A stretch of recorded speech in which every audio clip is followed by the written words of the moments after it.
অতীতের সমস্ত গ্লানি, সমস্ত ব্যর্থতা ভুলে নতুন বাংলাদেশ বিনির্মাণে আমাদের যে শহীদদের স্বপ্ন, সেই স্বপ্ন পূরণে বর্তমান গণপ্রজাতন্ত্রী বাংলাদেশ সরকার প্রধানের নেতৃত্বে আমরা সামনের দিকে এগিয়ে যাব।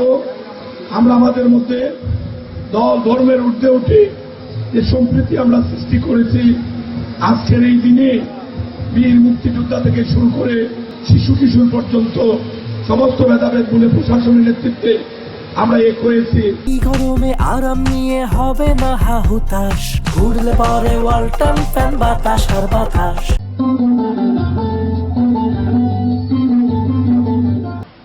জননেতা আলহাজ মোহাম্মদ জিকা ঘোষ মহোদয়, শুভ নববর্ষ, শুভ নববর্ষ। অনেকেই প্রথমবারের মধ্যে দেখছেন, একটু পরিচয়টা দিই। বিভিন্ন আমরা সরকারি বিভিন্ন সুদী সজ্জন আমার ছোট্ট মনেরা। প্রধান অতিথিকে খেলাঘর সম্মাননায় ভূষিত করা হচ্ছে হবিগঞ্জের